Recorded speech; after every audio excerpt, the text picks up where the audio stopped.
daya apa ya gene alas dadi peteng dedet lali mengat awakku kaya linolosan otot babayune obah wae nganti ra iso yen pancen kodrate Bratasena kudu mati dewa aku patenono anging lamun to kodrate aku isih urip uga sineksen jagat saisine yen ana wong lanang bisa nulungi Bratasena dadekke kadang Sinarawati ewadene lamun to ana wong wadon mbuh kaya apa wujude yen bisa nulungi Bratasena bakal tak pek bojo.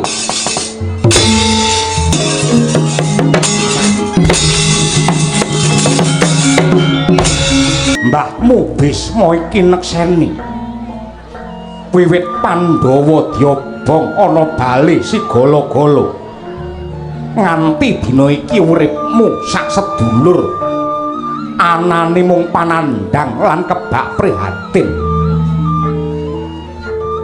nanging ibarate wong sinau kuwi dadi srana kowe diuji ibarate gaman kowe diasah yen emas kowe dileler lan disangkling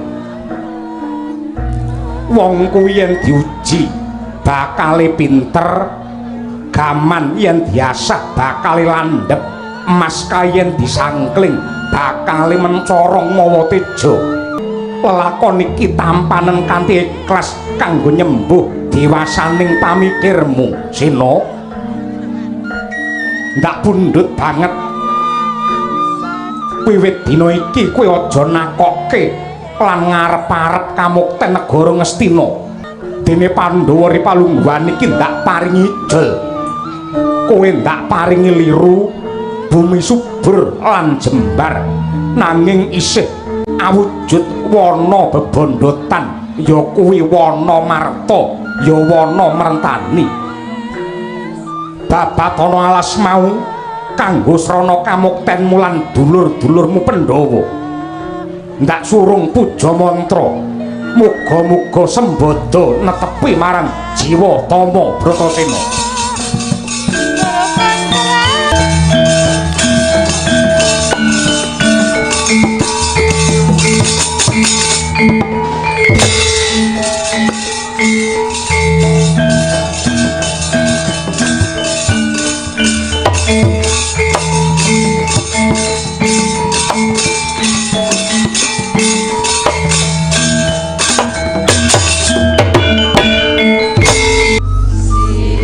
Menawi mboten lepat ingkang dados pamawas kula ingkang kepareng rawuh wonten ing dusun Kura Karangkadempel menika momongan kula panenggak Pandhawa Raden Bratasena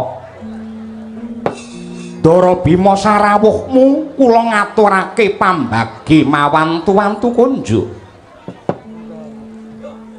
Yai Semar ndak pompo gawe pombo ing rasa dasari anggenku Prapta Wilujeng niskala nering sambikala ora liwat basaku wae katur marang panjenenganmu Kyai Semar.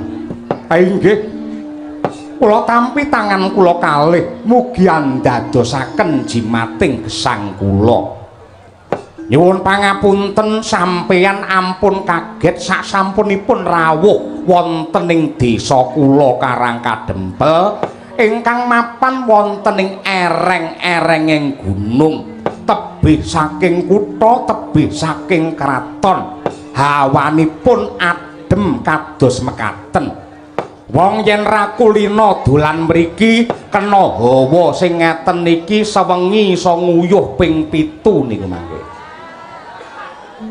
Ayo nanging Werkudara percaya hawa sing adem iki mahanani rasa sing tentrem satemah kabeh para kawula jenjem permanem ya merga saka pintere Kyai Semar anggen munggula wentah marang sagung para kawula dasih.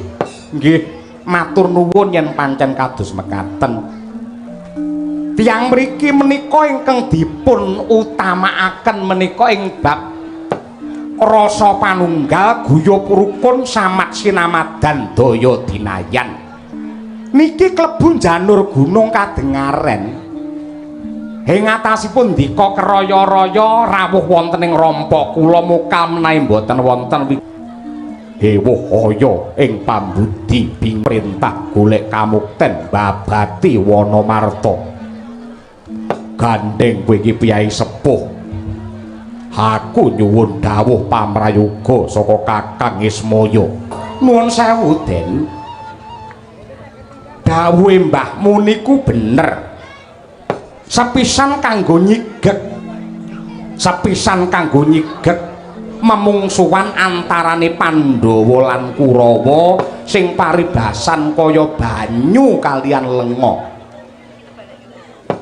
merga yen Kurawa Pandhawa ripalungguhan samangke sampun kagungan kamukten piyambak-piyambak duwe kamukten dhewe-dhewe kudune wis ora bakal rebutan kraton negara Ngastina. Lah angka kalih menika mujudaken pamecut panggembleng supados sampeyan sakadang bisa mandireng pribadi opor bebek cukup awake dhewek ora mung ngibarate tenguk-tenguk nemu kethuk njagake warisan tinggalane wong gerang yen ngono donya iki ora adil jagat iki ora adil kok saged ngaten sebabipun kados pundi wis cetha lamun ta negara Ngastina kuwi kraton tinggalane bapakku Pandhu Swarga ya kene dina iki sing dadi ratu wong serakah ya kuwi Duryudana banjur ana ngendi dununge adil Yai Semar nuwun sewu yen teng jagat utawi teng donya niki sampeyan golek adil tangeh kelakone merga teng donya niki adil isih kebuntel dening nepsu lan rasa melike menungsa yen sampeyan pengin entuk adil aja ngadili sapa-sapa ning ngadili dumateng awak sampeyan dhewe merga sing jenenge adil niku mapane ana rasa panarima mulyane saka rasa syukur sugihe saka rasa cukup tentreme saka rasa sabar ewadene mareme saka gedene rasa panarima Den Yai Semar bener kang dadi dawuhmu nanging mestine panjenengamu wis krungu kondange Wanamarta sing gawat kliwat angker wingit kepati apa pancen sengaja mbahmu Bisma merintah sampeyan babati alas niku wis mesti diitung kanthi genep ditimbang nganti traju disaring nganti lembut menungso urip niku yektine mung adu nasib wong urip niku yektine mung adu nasib dene nasibe menungso niku ditemtokake kalian ati ingkang suci pikiran ingkang resik merga pikirane menungso niku duwe daya kekiyatan ingkang ngedap-ngedapi ingkang geteraken bumi saisinipun yen atine wis sumelang pikirane wis kuwatir niki mangke tibane lelakon sampeyan ya mesti bakal apes nanging lamun to atimu resik batinmu tulus rasamu madhep mantep tekadmu makantar-kantar tanpa duwe pikiran sing elek lan reget bumi saisine bakal dadi kanca dadi ruang sing nyurung tumuju marang kabejan sampeyan lan dulurmu kabeh merga sing jenenge bejo niku aja mung dienteni bejo niku aja mung dienteni nanging kudu mangtuku sarana laku Ndara Bima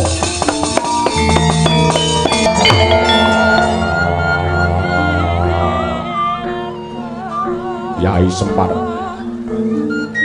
padhang ketrawangan rasane ngatiku bareng krungu tuturmu kabeh ucapmu bakal tak gundheli kenceng tak gandoli minangka pepakem anggenku netepi kadarman lan jejiban sing tak jaluk donga pangestumu aku budal babat alas teteken tekun bakal katekan sedya kang hayu manggih rahayu sing percaya wae pangeran bakal nuntun wong sing hambeke suci Gus.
Kabar pisan ora nduga mono sing maune Wanamarta ki anane mung tentrem Ripalungguhan iki dadi bosah baseh morak-marik kaya mengkini nadyan kaya ngapa lan kepiye pepatih negara Ngamarta jimdam darat ora bakal bisa nampa kanyatan iki nungsa murang tata nadyanta dedeg piadegmu gagah gedhe dhuwur yen kowe mlebu ana alas gawe kisruh gawe gendro padha karo njaluk diterke ning Nyomani Rawadya bala jim saka negara Ngamarta siaga ing diri sawiga ing gati kabeh padha budhalan candrane nganti kaya mliwis nungsung ranu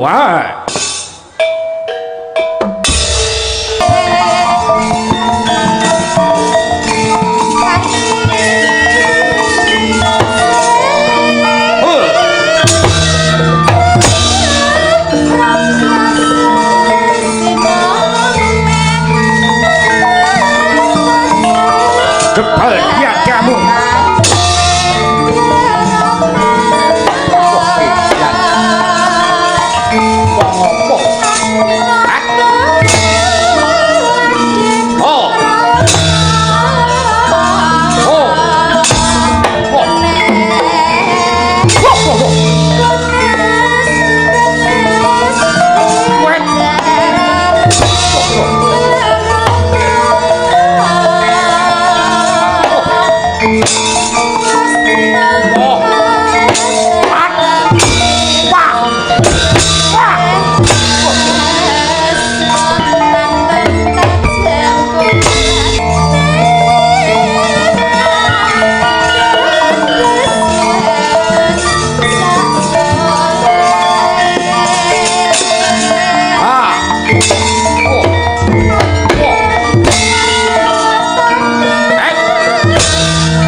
Hey!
jagat dewa Bathara jagat mangestungkara babar pisan ora nduga mana kahanane wana marta dadi remuk bubuk dadi rempon kaya mangkene ndak sawang prawadya bala gandharwa kabeh padha dadi gotongan Gus aja gembilo sirahmu sawangen iki satriya Madukara Raden Suparto kowe kuat nadai pedhut sing mawa wisa aku meguru karo batangmu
iki daya apa yo kene alas dadi peteng dedet lalimengan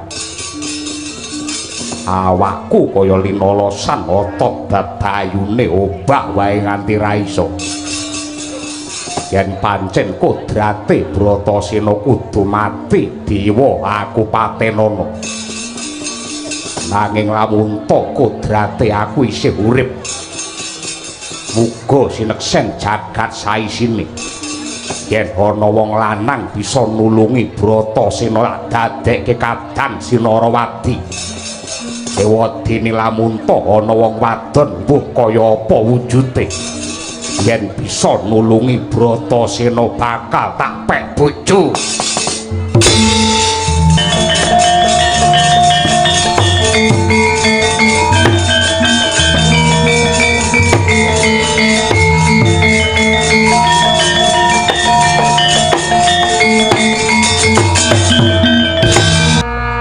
Astungkara sidang sekaring bawana langgeng titah ulun ngger Dewi Arimbi aja andadekake gagap gugup sarta guragapaning ati kita ulun Jawata ing cakra kembang Sang Hyang Kamajaya ingkang merpeki anggen kita mangun tapa Hidimbi batu-batu kawula nuwun sewu pukulun Sang Hyang Kamajaya sarawuh paduka wonten ing wana pringgon dani kula ingkang abdi ngaturaken sembah pangabekti tandha pengaji haji mawantu-wantu konjo sandhap padha paduka pukulun yo ndak tampa gawe bombong ing rasa ora liwat pangestu ulun wae tumrap lawan jeneng kita kawula nuwun inggih kapundi tangan kula kalih mugi andadosaken jimating gesang kula nyuwun pangapunten pukulun tinanggen kula cumantaka nindakaken yoga brata ngganggu damel dumateng kamardikan paduka sang adi pukulun Arimbi Urhanana Yonggir anggon kita semedi maladining ana ing wana pringgondani yekti duwe prabawa ingkang gegirisi nganti anggoncangake kahyangan Suralaya satemah Sang Hyang Pukulun Bathara Guru paring dawuh kelawan Kamajaya supaya merpeki kelawan jeneng kita sarta andangu yektine apa ingkang kita gayuh nganti ndok rewangi mati raga kaya mangkono Arimbi. Nuwun pangapunten kaliyan matur sisip nyuwun gunggih samudra pangaksami pukulun.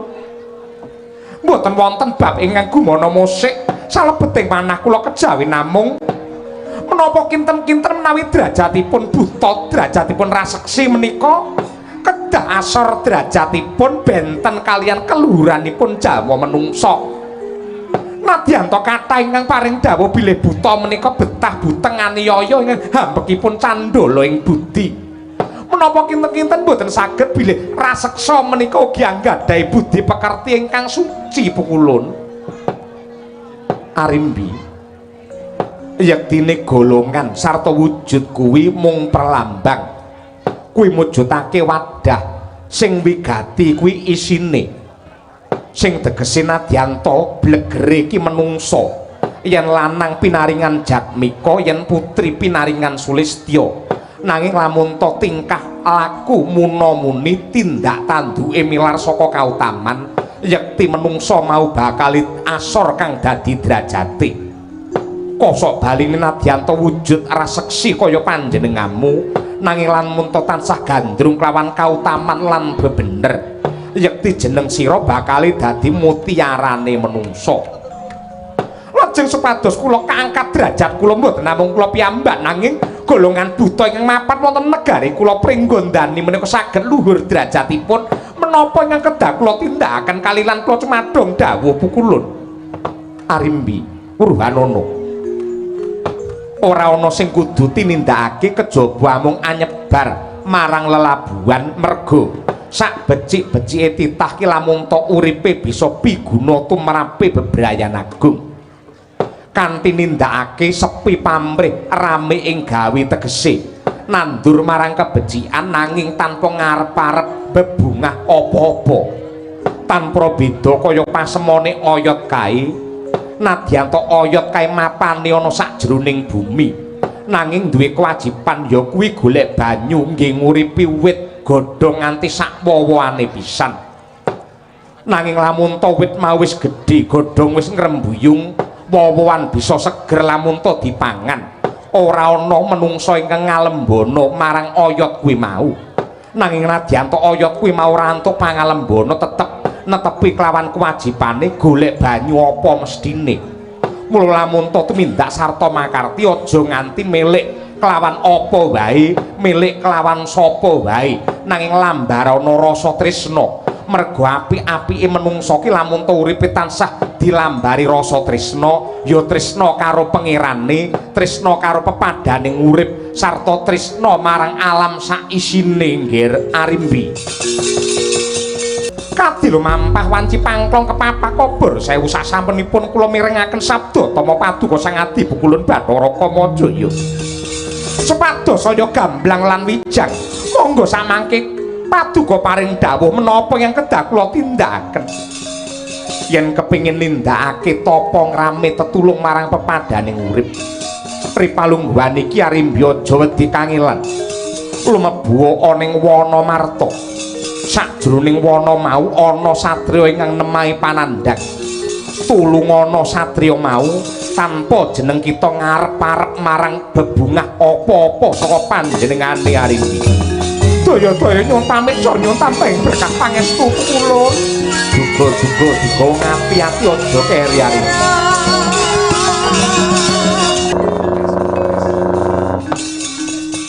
Bekti kula kunjuk Kakang Mbok, sungkem kula kunjuk Kakang Mbok.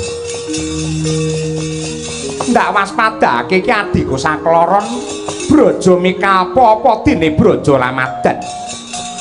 Ana wigati apa dene jeneng sira ngandhet kang dadi lakune Arimbi Yayi. Nuwun pangapura Kakang Mbok.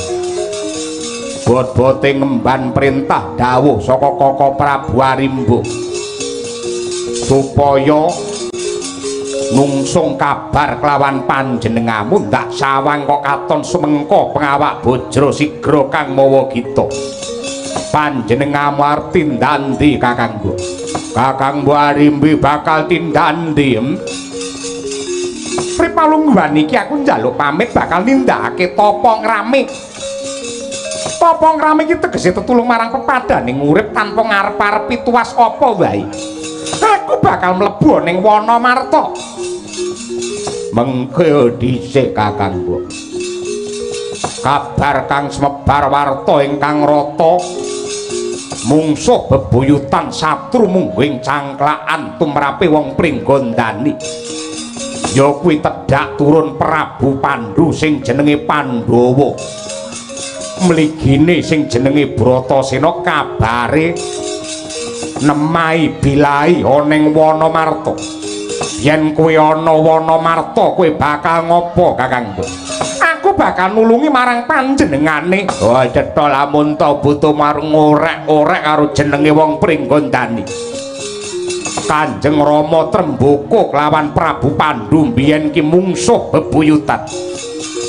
Nganti Kanjeng Rama seda biyen sing nyedani ya Prabu Pandhu.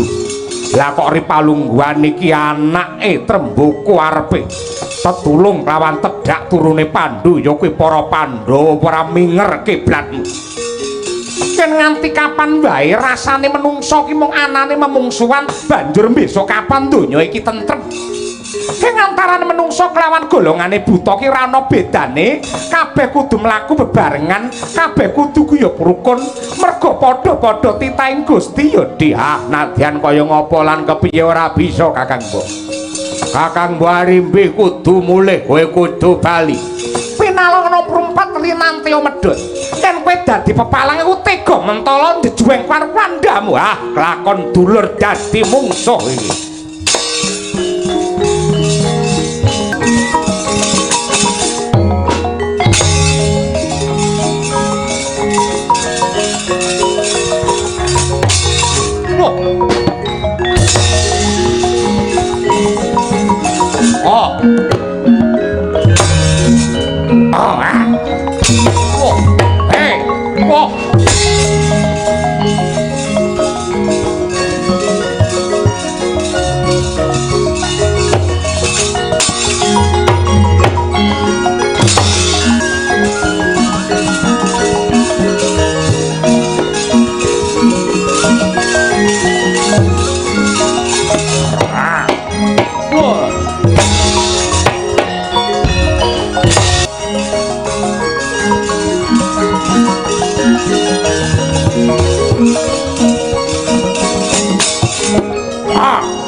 Para gage kowe ora upa banyu sing wening. Ora arien nalarmu glejan kang dadi pikirmu. Sing dikersake Kakang Prabu Arimba piye? Mestine mripatmu nyawang. Ripalungguhan iki ingkang wenang nepak bun-bunane wong sak negara Pringgondani ora ana liya kejaba mung Kakangmu Prabu Arimba iki. Abang ijo banger bacin tumrape wong sak negara kabeh ana tanganku. Klebu kowe kudune mbangun miturut lawan perintahe Kakang aja wegah nampa wewarah nampik marang pitutur becik. Pitutur becik sing piye sing ndok kersake? Nyatane adiku sakloron blaja mikal lan amadan. Ora kena dielekake. Mongko yektine sing jeneng Arimbi iki gandrung karo kerukunan, gandrung karo karahayon.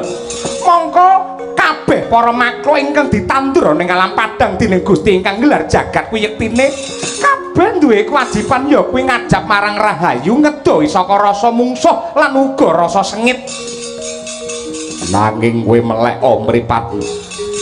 Nadyan kaya ngapa lan kepiye aku kelawan kowe iki golongane buta. Yen buta ngapa, Kakang? Yen buta ya ngapa?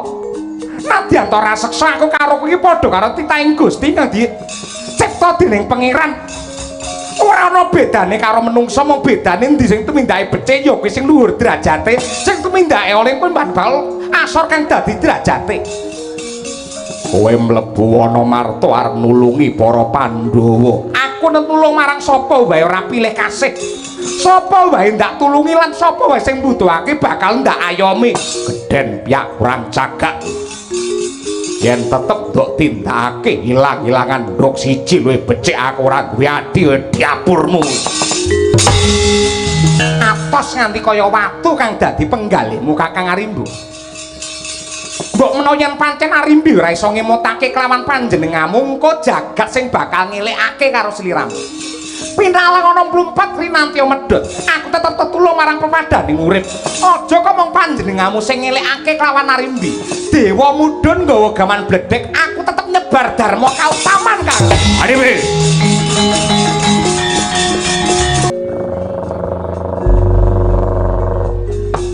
Keparat ora nggugu karo ucape wong geran. Gusti Kakang, Kakang Arimba nuwun sewu sing sabar ya Kakang. Nadyan kaya apa lan kepiye yen kowe duka karo Mbak Yu Arimbi, gedene we nganti tega mentala mulasara karo panjenengane. Kena ndak arani bacok-bacok lan desat dengkul sing dibacok tugel dengkule ya bakale katut tatas. Merga kae iki dulurmu siji-sijine sing sipate pawestri. Sing jenenge dulur ki tega larane ora bakal tega patine. Yen nganti kae engko mati, tan wuruwa kowe sing bakal getur kedua tebe wurine. Banjur mung kuwi kala bendana Ripalungguhan iki apa sing kudu ndak tindakake? Yen kowe manut karo aku, ditutke wae, dimatke wae, menyang endi budale Kakang Arimbi. Yen ana bebaya ing warga, kowe kudu nulungi merga kowe iki dulure tuwa. Yen ana bobol borotene ketleyek lelakon ana apese Kakang Arimbi, kowe ya kudu nulungi. Aja kaya ngono, Kang. Yen kowe arep ngayomi wong sak negara Pringgondani takeh bisa kelakon. Wong nyatane kowe iki arep ngayomi karo adimu wedok siji wae ra kelakon arep ngayomi wong sak negara. Kakang kowe kudu mikir bangku. Kakang Arimba. Oh, adalah. Yen tak rasa pancen bener kang dadi aturmu kala bendana. Ripalungguhan iki negara Pringgondani bab karaharjane ndak tetepake, ndak pasrahake marang kowe lan kabeh kadang-kadang brojo. Ndak odole menyang endi playune Arimbi biar tekan ngendi anggene pengen dadi buta sing apik.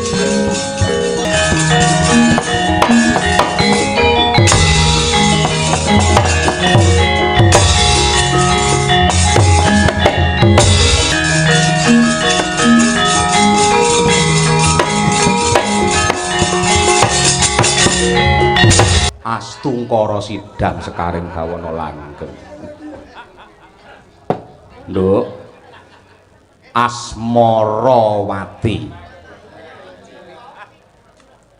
bapakmu ki nadyanto raine kaya barongan kaya ngene ning sawangen to, aku ki nganggo surban, aku ki nganggo sandangan kabrahmanan, elek-elek kaya ngene aku ki ya ngangge slop.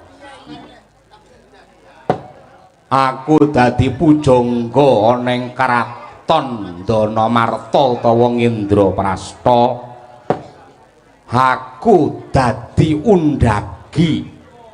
Undagi iki tegese sing tukang gambar bab wewangunan, klebu wewangunan ing kraton Ngamarta biyen iki sing gambar aku.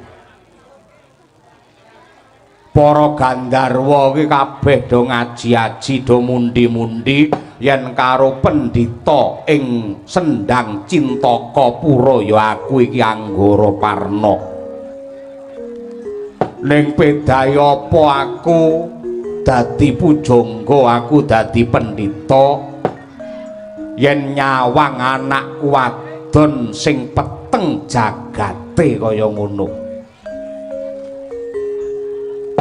Nitik saka tepunging wimba petenging guwaya, kowe lagi sungkawa, kowe lagi susah. Angger bengi tak sawang kowe ora gelem turu, ora gelem guling, yen awan kowe tak tari mangan apa wae ora gelem. Mongko neng kene iki enak-enake panganan iki sego pecel pincuk, kowe kok ya mlengos gumun ae. Kowe eneng apa maragage kandha Asmarawati? Aku yen matur apa kira-kira Bapa Anggara Parna ora sungkawa penggalihe kang andadekake ribeting rasamu. Gusti to. Anakku siji-sijine iki ya mung kowe. Paribasane kowe iki anak sak mripat wayang ngono kae. Semata-mata katresnanku ya mung marang kowe. Uripku sak wutuhe sakwise ditinggal karo mbokmu, butuhku mung bakal nyenengake rasamu. Ning ya kene ripalungguhane iki aku tek gagar bigar, ora entuk gawe, ora entuk karya, ora bisa gawe mareming batinmu. Sing ndok pikir ki apa, sing ndok pikir ki sapa? Merga yen tak sawang tak ulatke, ketoke kowe iki jagongan karo aku, ning jane batinmu ki ra neng kene kowe iki.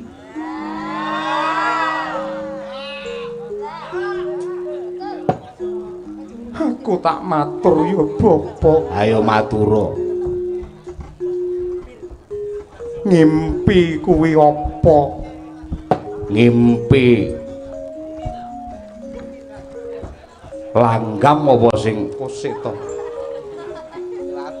Ngimpi. Oh, supena. Iya. Supena ki apa? Supena kuwi ana sing ngarani ya kuwi Kasudarsana, Kacakrabawa, Kawarsita lan Kaduradasih. Kacakrabawa ki upamane sadurunge turu ki duwe angen-angen, duwe pikiran nglamun pengin ketemu karo sikae. Lan delalah bareng ngimpi iki ketemu tenan sajroning pangimpen. Kuwi jenenge Kacakrabawa. Kasudarsana impen sing kena kanggo kaca Brenggala, impen sing kena kanggo kaca pengilon kuwi minangka perlambang gaibing Gusti. Upamane ana wong ngimpi mangku rembulan kuwi biasane cedhak karo rejekine yen wong bebrayan bakal entuk momongan anak. Upamane kok ngimpi nunggang macan kuwi jarine para pinter wong yen ngimpi nunggang macan kuwi bakale cedhak karo bilaine. Yen ngimpi dadi manten, waduh kuwi malah elek. Mergo ngimpi dadi manten ki jare malah cedhak karo patine. Bar kuwi aku ora sida ngimpi wong manten lanange minggat to. Lho, ra sida dadi manten gak banjur apa neh? Ana meneh ya kuwi kawarsita, tegese warsita ki wangsit saka Gusti. Ewadine ingkang kadura dasih kuwi sok-sok bisa numusi upamane bengi ngimpi awan kedadian. Yen wancine wong ngimpi iki diperang dadi telu, ya kuwi Titiyani, Gandayani karo Puspa Tajem. Titiyani iki impen wanci sore jam 09.00 nganti jam 10 kuwi ora enek maknane mergo ki impene wong kakehan turu. Angka loro Gandayani jam 10 nganti jam 1 bengi kuwi ya ora ana maknane apa-apa ning yen jam 2 bengi nganti parak esuk kuwi jenenge Puspa Tajem, kuwi gedhe dayane. Bapak aku ngimpi nalika aku rung turu ki aku rung ngimpi. Piye nalika aku rung turu ya aku rung ngimpi. Wah, omonganmu nek licet men to masalah. Ya ndi-ndi nggon rung turu rung ngimpi terus ning aku makler udakara jam 2 bengi. Rumangsaku pertapan Sendang Cintakapura kene ketekan dayoh. Dayoh mau wujute jalu utawa lanang sing jatmika luruh bagus ing warni. Yen ndak takoni ngakune panengah Pandhawa jare jenenge Raden Permadi. Terus Permadi teko kene. Dheweke jagongan sawetara karo aku, banjur si Permadi ki sambat luwe mergo wis pirang-pirang dina ora dahar. Terus banjur aku ya tanggap ing sasmita, aku mlebu ning pawon njukuk piring sega sak lawuhe.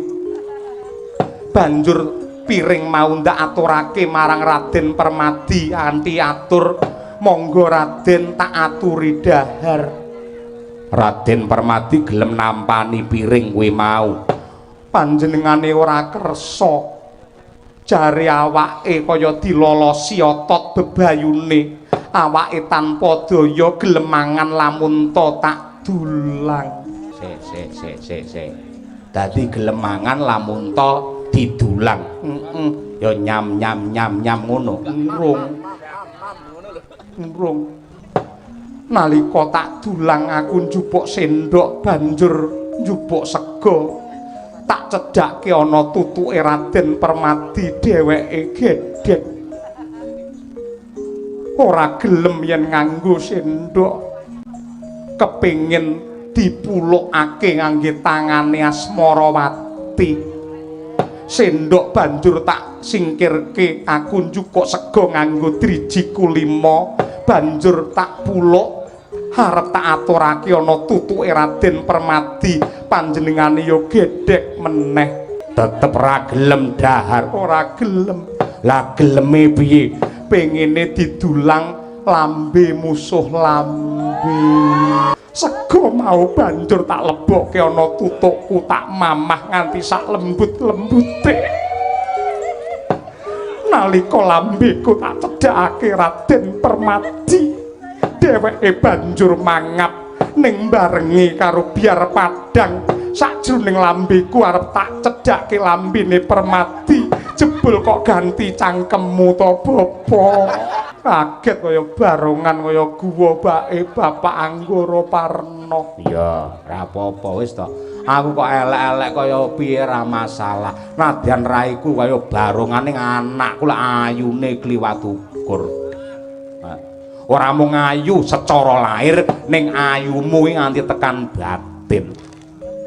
Wong Sendang Cintakapura sapa to sing ora kedanan karo kowe?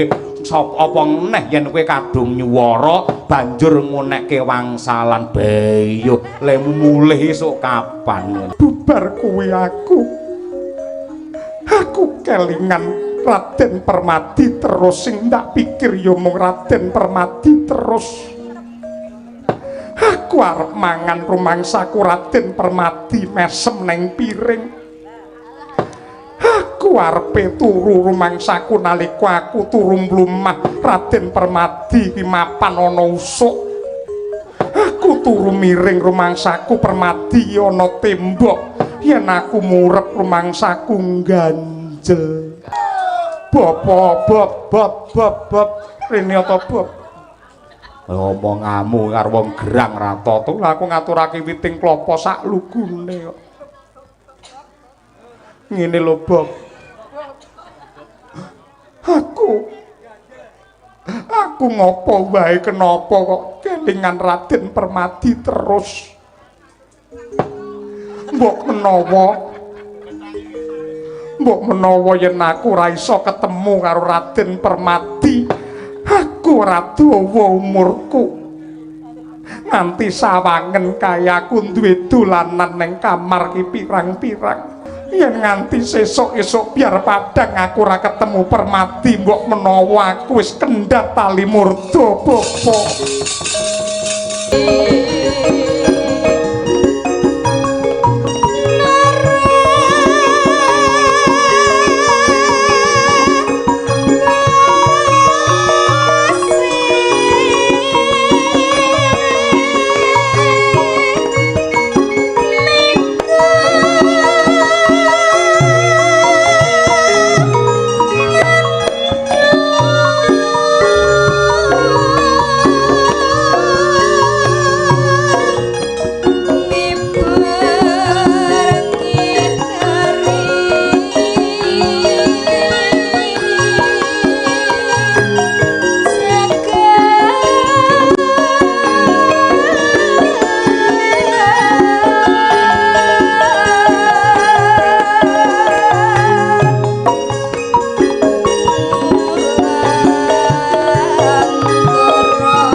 Kentel neh. Aku njaluk ngapura tak kira Raden Permadi. Ndang raupa bapa. Ngopo kok raup? Mergo iduku ning pasuryanmu. Ora usah tak raupi, golek garing lak nglenthek dhewe.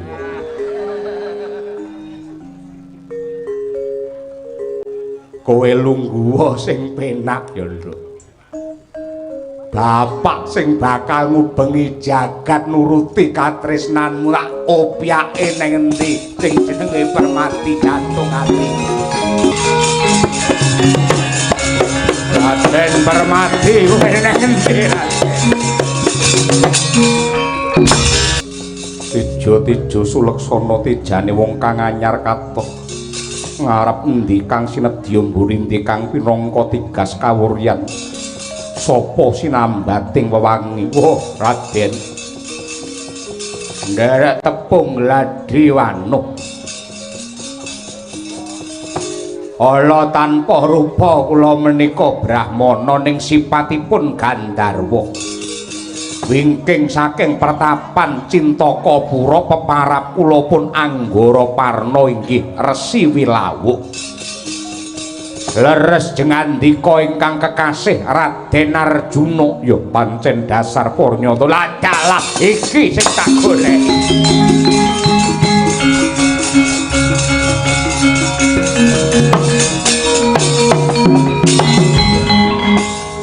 Jagat niki paribasan tak ubengi ping 17. Anggen kula madosi kaliyan dika glethek petelipun pinanggih wonten ing mriki. Ingkang nduk karepake kepiye penemban Anggara Parna? Yektosipun waleh-waleh menapa Raden? Blaka Suta blak kotang terus terang anak kula wadon. Nenggih pun Jemambang utawi Nini Endang Asmarawati menika edan kepayang ngengleng bingleng anglelamong gandrung kayungyun kaliyan dika Raden Permati. Pramila monggo kula dherekaken lan kula boyong dhateng Cintakapura kersa jengandika Malakrama dumateng anak kula pun Asmarawati Raden.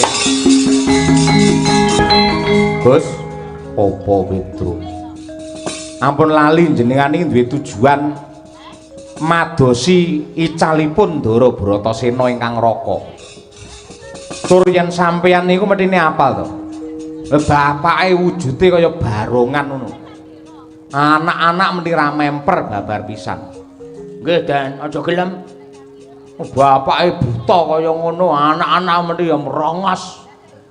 Nadyan to kukune dicat apa wae tetep ora seneng sampean kok bakal iku. Mula saking menika pun mboten sang gagas pendhita niki.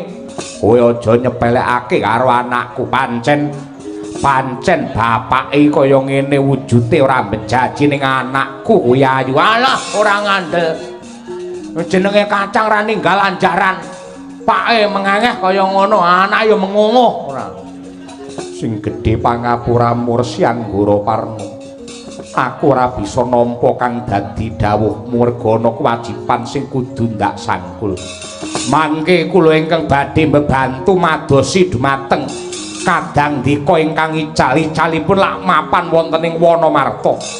Ya pancen kaya mangkono. Waton dika kepareng Malakrama anak kula mangke kula nderek mbebantu tetep aku ora gelem. Ora kena dilus njaluk dikasar apa piye iki.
Kalian anak kula Raden Prasota.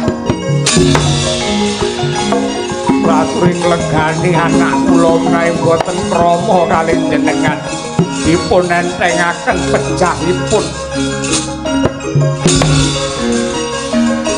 Ayo malesa boten Raden. Eman-eman tangan kula ndak ngilangi ganteng dika. Malesa boten Raden. Monggo Raden parah.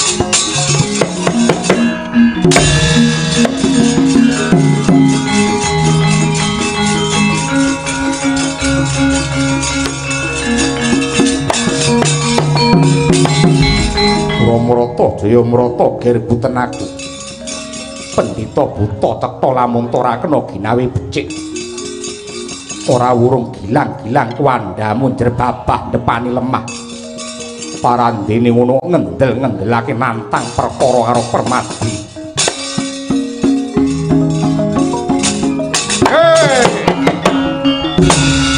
Gus, Ceng. Yana.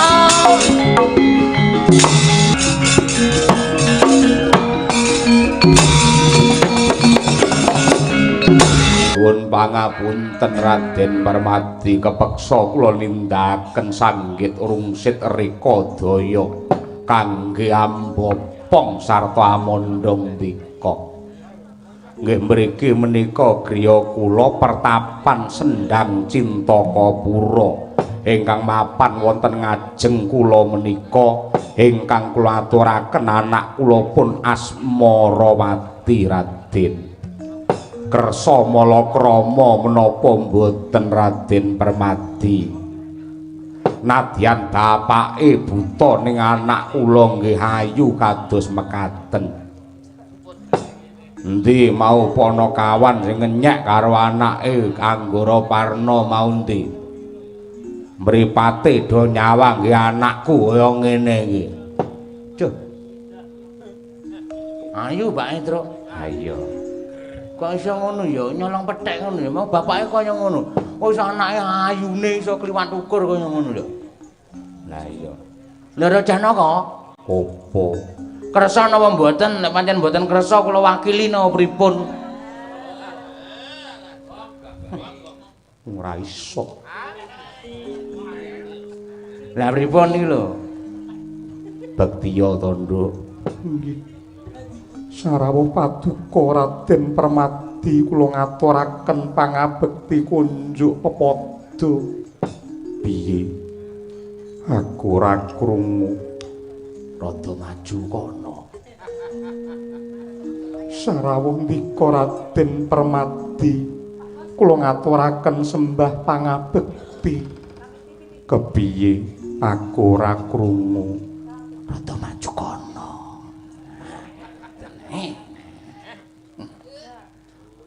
Sembah pangabekti kula kunjuk. Piye? Maju wae. Sembah pangabekti kula kunjuk. Ndak tampa pangestu kumara gage tampanana. Pripun? Ora krungu maju wae. Kados pundi kula wirang nggih purun bloko kemawon kula menika nembe dawah katresnan kaliyan dika. Tembung apa so dawah katresnan lho. Mbok dawah apa ngono gending kok piye. Kah aku yaene ngomongane gending kah aku. Wis ben dirungokne wong loro ning geni lho. Bloko kemawon kula tresna kaliyan Jengandika. Lah kinten-kinten Jengandika Raden Permadi nanggapi katresnan kula menapa mboten. Yepine Aku kados pundi yen kersa nggih matur nuwun wadine mboten kersa kula mboten badhe ngruda peksa merga barang apa wae yen peksan mangke dadosipun mboten sae. ning kabeh mau semester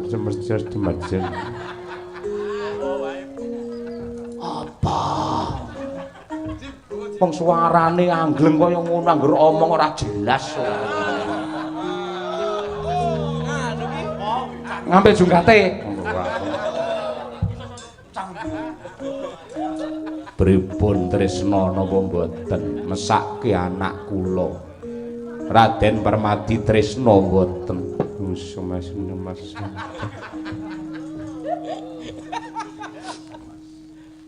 Sajake klewo-klewo kaya ngono golekno dadeng aku tak kendhat tali murda. Kusik to kusik. Gus. Jenengan tresna mboten kali anak kula aja gawe wirang ngeten iki. Sampeyan dolanan ngalen atine anak kula. Yen tresna mangkondo tresnane mboten mangkondo mboten.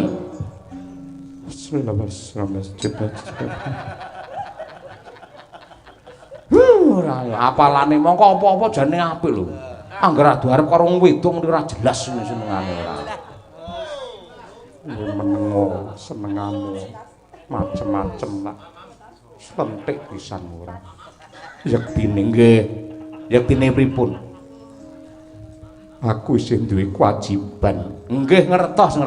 Ning anak kula niki pripun? Sik nduk sik kene wae. Kene.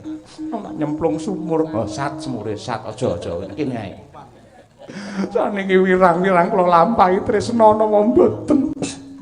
Iya. Hah? Tresna mboten? Iya. Mboten tresna. Tresna. Edian, ora tresna tenan karo anakku. Tresna. Edian, nek ora tresna iki sebabe apa? Tresna. Senengane. Iyalah. Anjen ya kaya ngono. Wih, jan.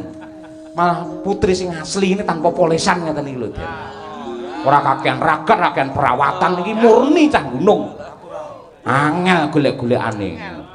Ning kok kathah ketoke mewah-mewah gemerlapan wonten niki ibarate mobil kakean dikenteng kakean didempul niku asline.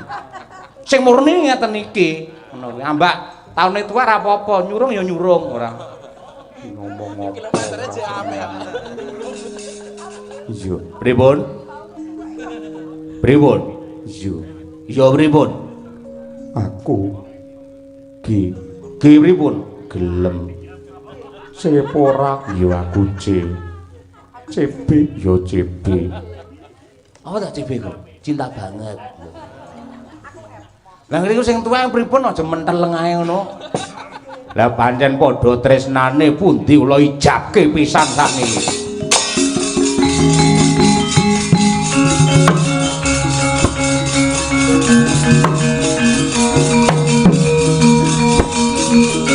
Nyuwun dumateng purbane Hyang Agung. Ternyatane menungsa urip kakung putri wis cinadhangake dadi jodho.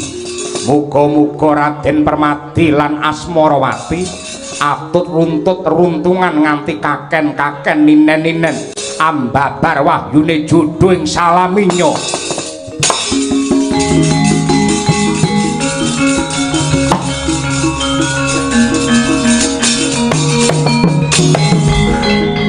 Dene saklajengipun temanten kekalih sigra lumarap wonten ngarsanipun Kanjeng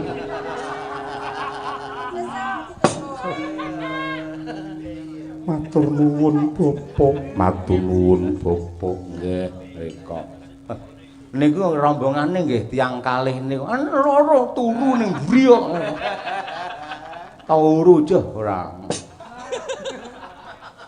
Mrika sampun wonten wujudipun tilam sari ingkang rinengga sinebaran sari-sari, wujudipun kembang maneka warni ingkang arum gandanipun. Mestinipun kula mboten ngajari wong manten anyar niku pripun.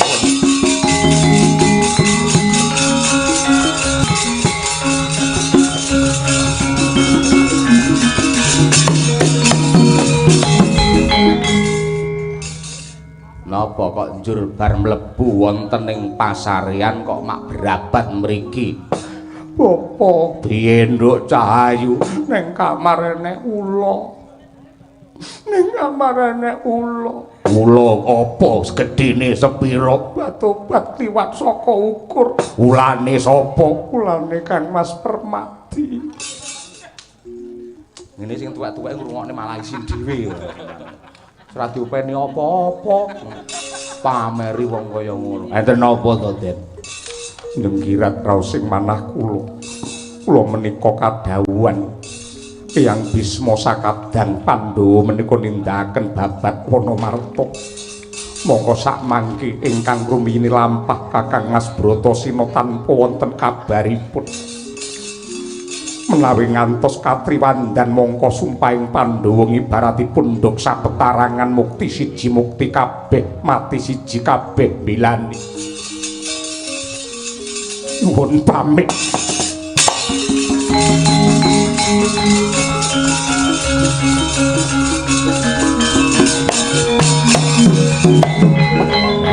jane kula niku melu rombongane Gandharwa. Ning dina samangke kula abot kalih anak kula wedok kadung kedanan kalih jenengan kula caosi piranti. Yen perang tanding kalian bangsane Gandharwa niku lak mboten ketok. Jenengan kula caosi wujudipun setunggal lenga pranawa utawi jayeng katon. Angka kalih watu timpuru, angka 3 oyot bayura. Menawi lisah jayeng katon mangleletaken wonten ing netra ndika badhe pirsa jagating Gandharwa. Menawi oyot bayura menika paduka tlikungaken dumateng Gandharwa tartamtu badhe katriwandan. Ewadene watu timpuru mangsawataken ngenani angganipun Gandharwa mesti kaya dilolosi ata bebayune. Menika minangka tandha tresna kula dhumateng mantu kula ndika Raden Permadi Pratrinambi.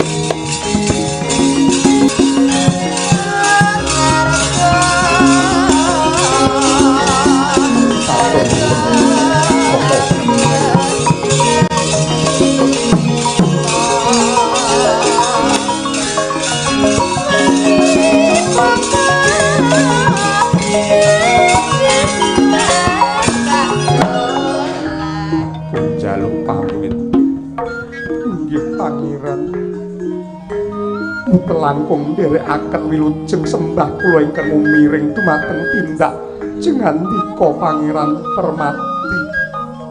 Njaluk pamit.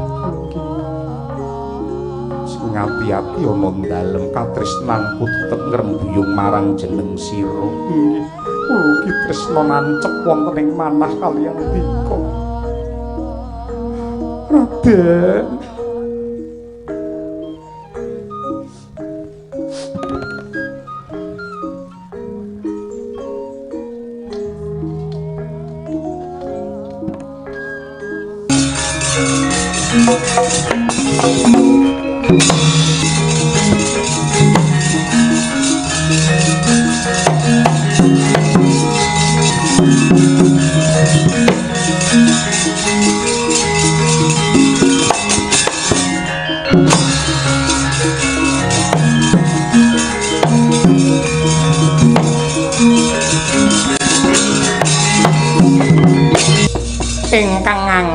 ing akasa ngubengi jagat bumiyup wonten ing Wanamarta ingkang peteng dedet lelimengan kandhek lampahi sang hidimbi dupi mulat ana swara gereng-gereng ingkang katriwandan pramila sigra sadhakep saluku tunggal nutupi babahan Wasanga ngeningake Kang Pancandriya ana daya kekiyatan linuwih awit kersane Hyang Agung.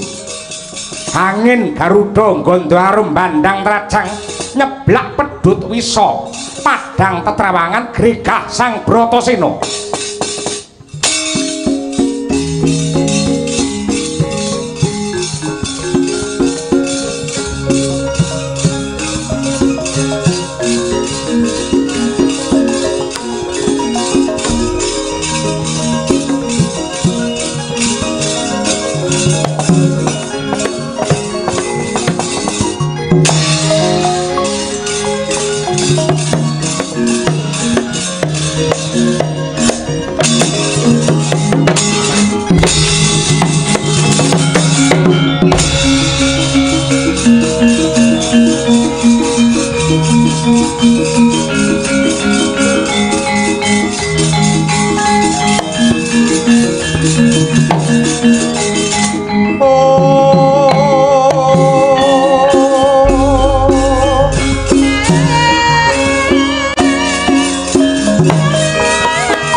Pisan aku ora Wirugawana ana wujute buta wadon ingkang sembodo nyingkirake pedhut wisa.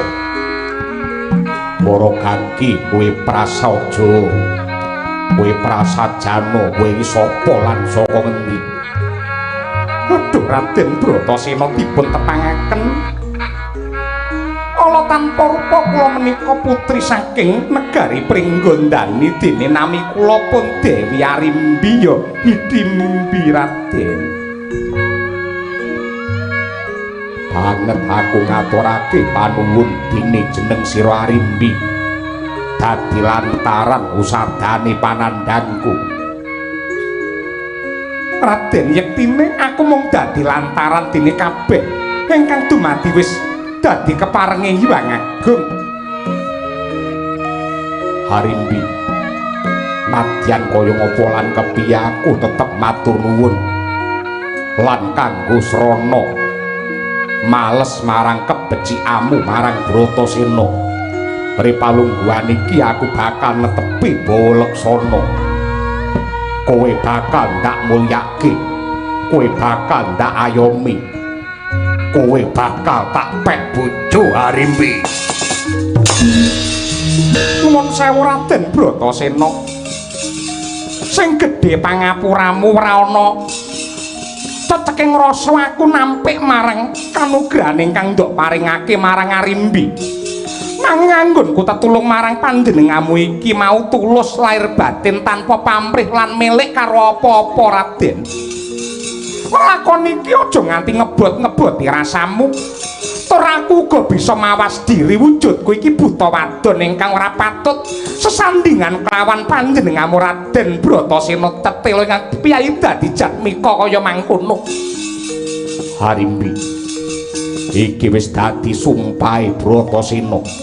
Sapa wae sing weh pitulungan marang aku yen wadon bakal tak pek bojo. Dosa apa sing tak sangga yen nganti aku sipate satriya banjur selak ing janji. Raden, nadyan sumpah lan janji kuwi kudu diwujudi nanging sumpahmu aja nganti meksa karo batinmu lan ngrusak karo rasamu.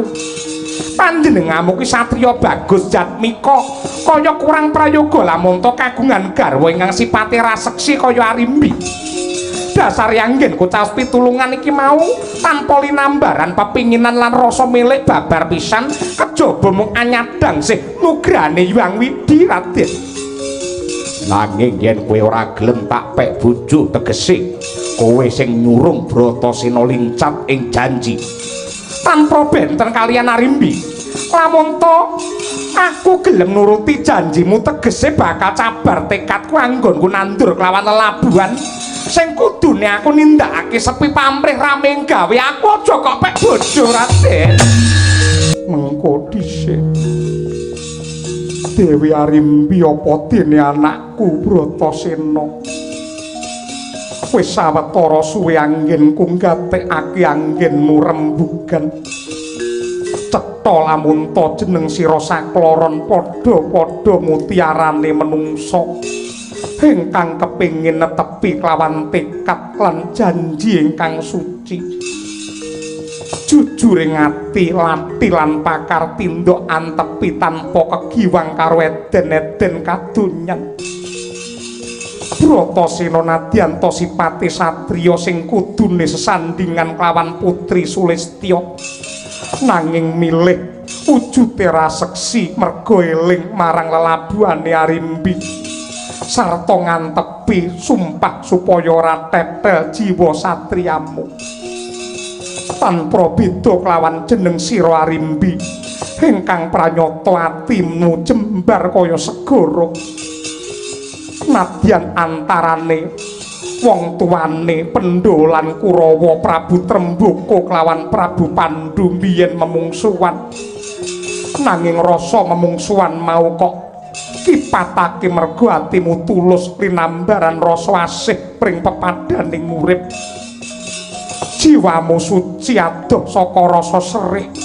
Rasamu bening merga uripmu tok lambari tresna. Mula kang mangkono ndak suwunake marang Bathara Arimbi muga-muga dadi putri ingkang ayune lair kandhas tekan batin.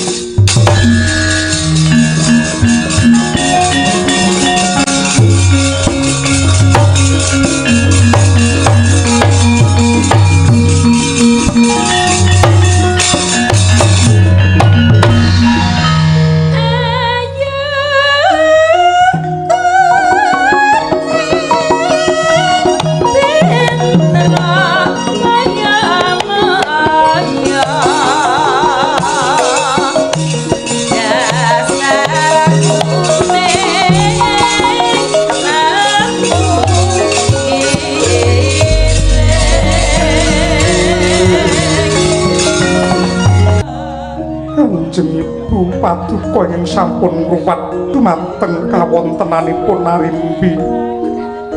Wah, Abu Kunti Harimbi kaya sulapan ayune kliwat ukur.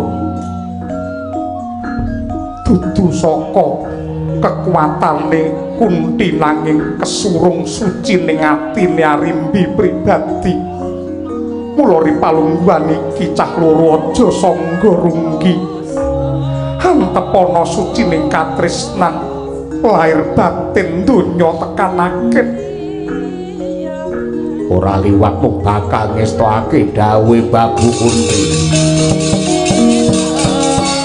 Sembah pangabekti kula kunjuk Kanjeng Ibu. Anakku wong Jarot, anakku wong gagah. Permati ndak tampa saka ngendi li. Numinggih. Nyuwun pangapunten menawi kula mboten nyuwun palilah kaliyan paduka Kanjeng Ibu saha para kadang. Bot-botipun bingung raos sing manah kula. Mulat Wanamarta ingkang peteng dedet lelemengan. Kakang Mas Bratasena ingkang tanpa pepoyan. Lajeng kula pikantuk pambiyantu saking Resi Anggara Parna pujangga kraton Ngamarta kratoning para Gandharwa mriki. Kula dipun paringi pusaka 3 lisah jayeng katon dayanipun menawi kaleletaken wonten ing netra. Sedaya para kadang Pandhawa badhe pirsa gelaring para Gandharwa. Angka 2 oyot bayura kangge nglumpuhaken para Gandharwa lan watu timpuru kangge nyirnakaken Gandharwa. Kok kowe bisa diparingi pusaka kaya ngono karo Resi Anggara Parna? Karana kula dipun pundhut mantu kaliyan Resi Anggara Parna.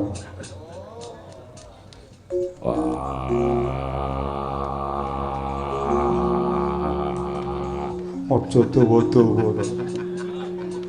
Ngerti to watake adimu ngono kuwi.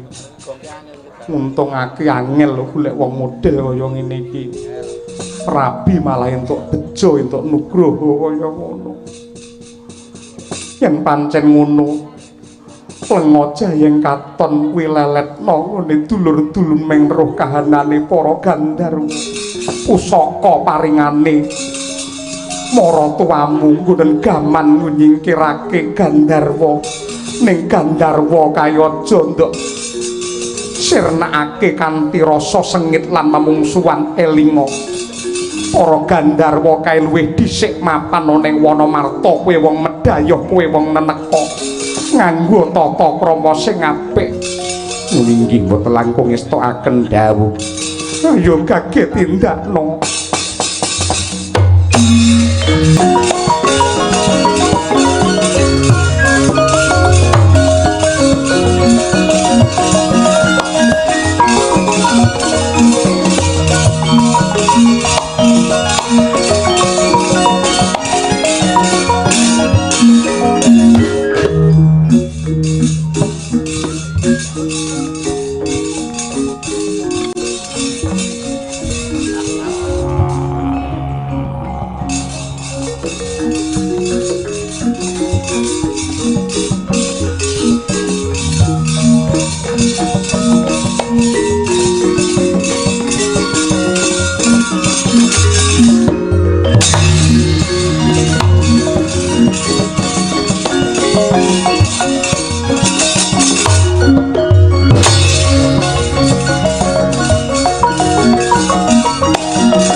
Satria mung dingkluk nyawang karo ayang-ayange dhewe. Panengah Pandhawa Raden Permadi kuwi sapa? Satria Madukara Jim Suparto. Aku nderek gempil kamukten oning alas Wisamarta. Kowe ora melek mripatmu. Tata gelar iki alas nanging yektine kratone para Gandharwa ya kuwi kraton Ngendraprasta. Yen pancen kowe ora kena ginawe becik, sisan gawe tak jaluk kamuktenmu ndak ulungake Madukara waton kowe pinter jebel dadaku hilang nyawamu.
Pusakane maratuwaku oyot Bayura dadi apa?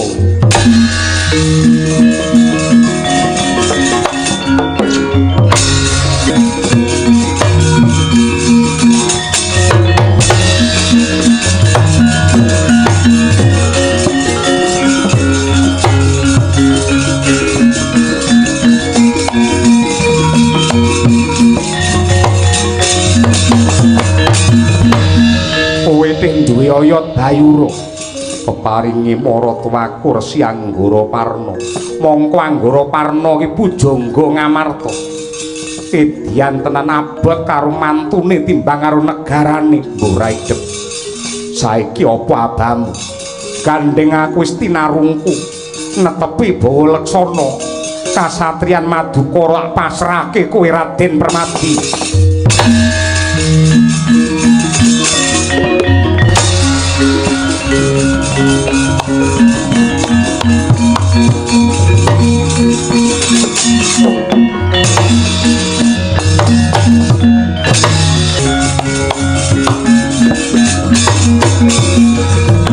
Sopo?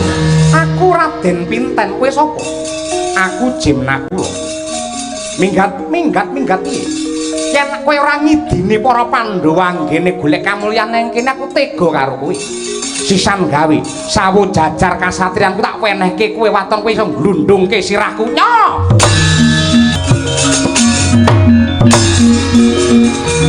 Oh. Oh. Oh.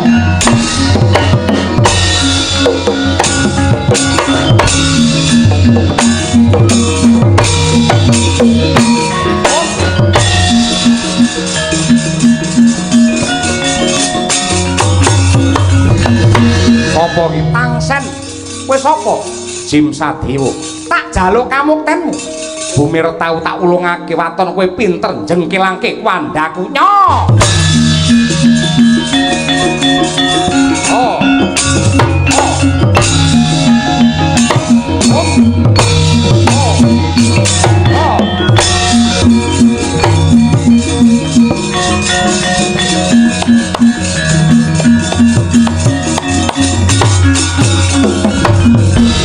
Apa?